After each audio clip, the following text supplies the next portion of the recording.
مہینوں اور سالوں اپنی زندگیاں برباد کر رہے، راتوں میں جاگو نا اور منواؤ اپنے رب کو، کر لو اپنی دعائیں، کرا لو اپنی دعائیں قبول۔ اتنی باتیں آ رہی کہ رات میں ایک گھڑی ایسی آتی ہے جس گھڑی میں ایک مسلمان جو دعا کرتا ہے، جو مانگتا ہے، اللہ تعالیٰ اس کو عطا کر دیتا ہے، اور یہ گھڑی ہر رات آتی ہے۔ یہ گھڑی کوئی معاملہ خاص نہیں ہے، سارا سال ہوتا ہے۔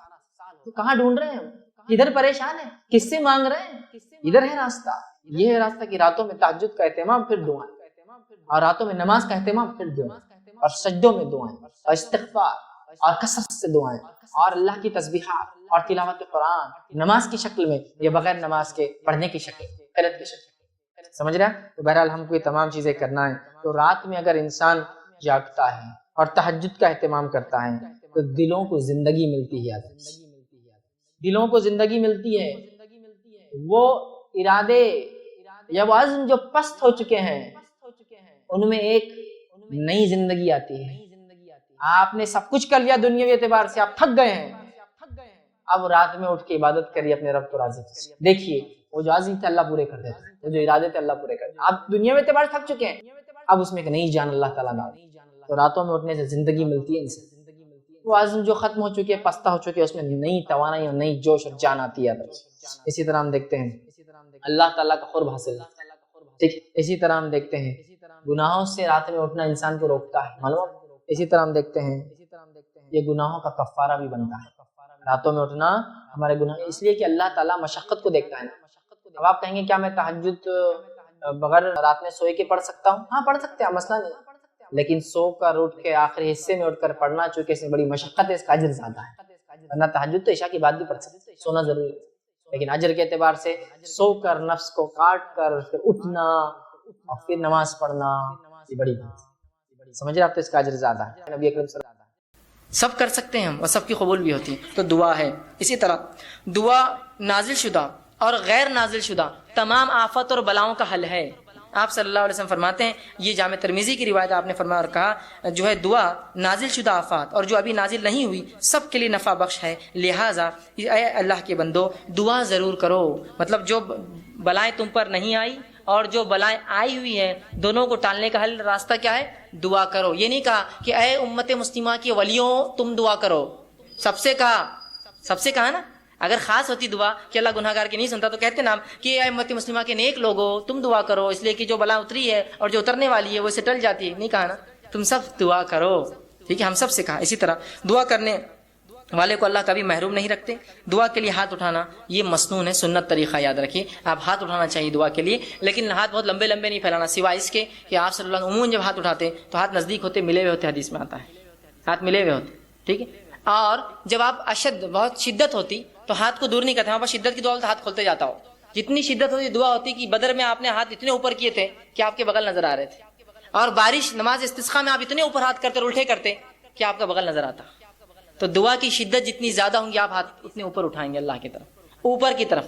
یہ عاجزی کی علامت ہے، اور ظاہر سی بات ہے بندہ ہاتھ اٹھا رہا ہے مطلب کچھ مانگ رہا ہے، ایک بھکاری کی حیثیت سے کھڑا ہے، ٹھیک ہے، عاجزی کی علامت ہے۔ میں یہ بھی نہیں کہوں گا کہ ہاتھ کھلے رکھنے سے دعا نیچے گر جاتی، ایسا نہیں ہے، یہ سب اللہ کا غائب کا معاملہ ہے، لیکن ہاتھ ملانا چاہیے، اور ہاتھوں کو آپ اس کی شدت کے اعتبار سے کیجیے، اور قبلے رخ ہونا بھی یہ سنت ہے، یاد رکھ، ٹھیک ہے۔ تو آپ صلی اللہ علیہ وسلم فرمایا دعا کے لیے ہاتھ اٹھانا مسنون ہے، اور دعا جب کرتا ہے بندہ محروم۔ ابن ماجہ کی روایت آپ نے فرمایا اور کہا تمہارا رب بڑا حیا کرنے والا ہے اور بڑا سخی ہے، بہت دینے والا ہے۔ اس کو ایک تو شرم بہت آتی اور بہت سخی ہے، بہت دینے والا ہے، تو لہٰذا جب بندہ اس کے حضور میں ہاتھ اٹھاتا ہے تو اللہ کو شرم آتی ہے، میں کیسے نہیں دوں گا اس کو، ایک مطلب بہت حیا آتی ہے اس کو کہ کوئی اس کے در پر آئے مانگے اور وہ خالی ہاتھ چھوڑے۔ تو اللہ کے رسول نے جب بندہ ہاتھ اٹھاتا ہے تو اللہ بڑا حیا دار ہے، بڑا سخی دینے والا ہے، تو اس کو شرم آتی ہے، حیا آتی ہے کہ اس بندے نے جس نے ہاتھ اٹھایا اس کو خالی کیسے جانے دے، تو کچھ نہ کچھ ضرور ڈالتا ہے آپ کی جھولی میں، یاد رکھیے، یا تو چیز کے بدلے چیز، دعا کے بدلے، اس کے بدلے آخرت میں ثواب، یا اس کے بدلے ایک مصیبت ٹالتا ہے، اس لیے کہ اس کو حیا آتی ہے آپ کو لوٹانے کے اندر،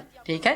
تو ہاتھ اٹھانا ہمارا سنت ہے اور اللہ دعا۔ اسی طرح جو ہے دعا کے تعلق سے بات آتی ہے، اس کے کچھ آداب ہیں، ان آداب کا بھی لحاظ رکھیں۔ ان آداب کا ہم لحاظ نہیں رکھیں گے تو ہو سکتا ہے دعا جو آپ کہتے قبول نہیں ہو رہی ہے، ہم کو لگ رہا ہے اس کا ہو سکتا ہے۔ آئیے سنیے، دعا مانگنے کے لیے جو ادب رکھنا ہے، جامع ترمذی کی روایت ہے، ایک شخص آیا، 2 رکعت نماز پڑھی، نماز کے بعد اس نے دعا کی اے اللہ میری مغفرت کر، مجھ پر رحم کر، اور اس کے بعد چلا گیا۔ آپ نے کہا اس کی قبول نہیں ہوئی، صحابہ نے کہا اس کی قبول نہیں کیوں؟ تو آپ نے فرمایا جب دعا کرو تو سب سے پہلے اللہ کی حمد و ثنا کرو، تعریف بڑائی بیان کیجیے اللہ کی، سورہ فاتحہ ہے، سورہ اخلاص ہے، اللہ کی حمد و ثنا، اس کے بعد مجھ پر درود بھیجو اور اس کے بعد اپنی حاجت رکھو. تو دوسرے صحابی نے سن لیا, فوراً گئے, نماز پڑھی, اس کے بعد الحمد ثنا کی اور رسول اللہ صلی اللہ علیہ وسلم پہ درود بھیجا, اور اس کے بعد جو ہے اپنی دعا کہ اللہ کے رسول نے فرمایا اس کی قبول ہوئی.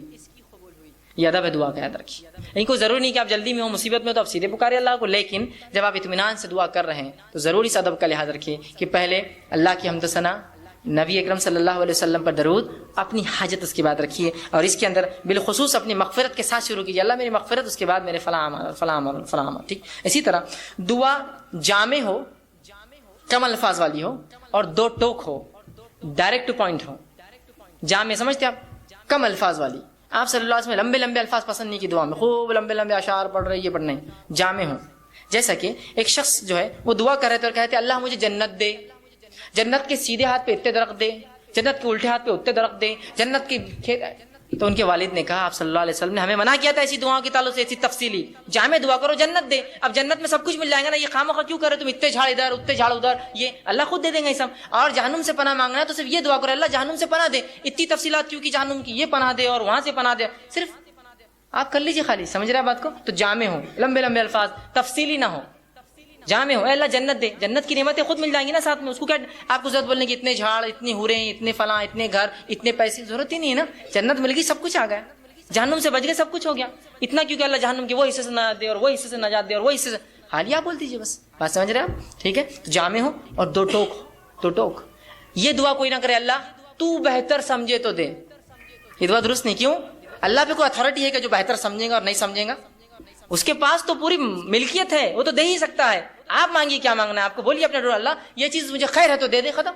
تو چاہے تو خیر دے دے, یہ کوئی آپشن نہیں. اللہ کے اوپر کیا کوئی باس ہے اس کا جو اس کو وہ کرے گا کہ تو چاہے تو مطلب وہ کسی سے پوچھے؟ ڈائریکٹ اپنے 2 ٹوک الفاظ میں کیجیے اللہ یہ چیز خیر ہو تو دے دے, بس ختم. 2 ٹوک ہو, مضبوط الفاظ ہو, جامع الفاظ ہو, کم الفاظ ہو, اور اپ ٹو دا پوائنٹ ہو دعا اپنی. اور یہ نہیں کہ اللہ کو آپشنز کے ساتھ تو خیر تو بہتر سمجھے تو دے, بلکہ آپ نے کہا سیدھے اپ ٹو دا پوائنٹ. آپ کہے اللہ اگر خیر ہو تو یہ چیز مجھے دے دے, شر ہو تو اس سے محفوظ رکھ, ختم ہو گیا.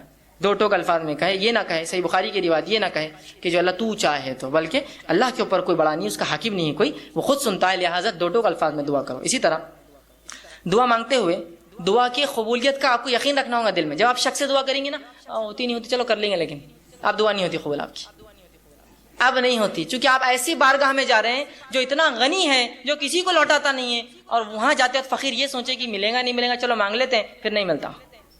مانگنے والے کو بالکل ڈٹ کر جانا چاہیے کہ اس دربار سے کوئی واپس نہیں جاتا. یہاں تو بھر دے جولی کس کس سے چالو ہے, تو آپ یقین کریں کہ دعا قبول ہونے والی میری. وہ 3 شکلوں میں, وہ یاد رکھیں ہمیشہ.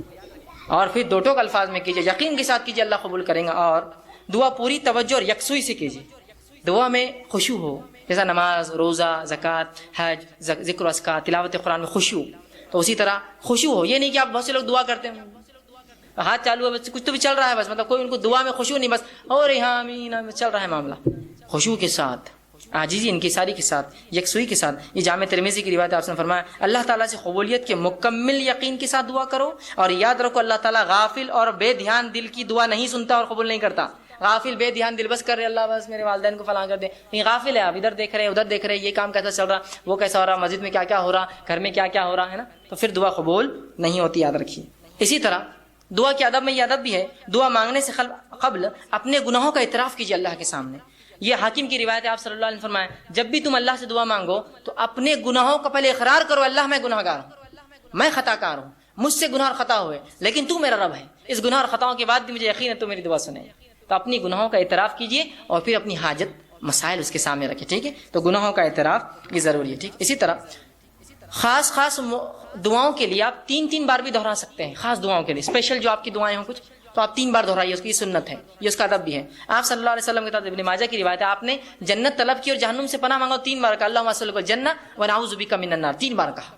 یہ تو بہت اہم دعا ہے نا, جنت پانے کی, جہنم سے بچنے کی. تو اس سے پتہ چلا آپ ایسی دعاؤں کو جو بڑی اہمیت کی ہے 3 بار دہرانا, اللہ میری مغفرت کر, اللہ میری مغفرت کر. یہ امپورٹنس کے لیے اور یہ سنت ہے. آپ جب بھی کوئی اہم دعا کرتے 3 مرتبہ الفاظ کے, جیسے عثمان ابن عفان کو دعا دی تھی 3 بار کی دی تھی ایک ساتھ. امپورٹنٹ تھا نا, اس لیے کہ جنگ تبوک میں مال لا کے دیا تھا جب کوئی دے نہیں رہا تھا.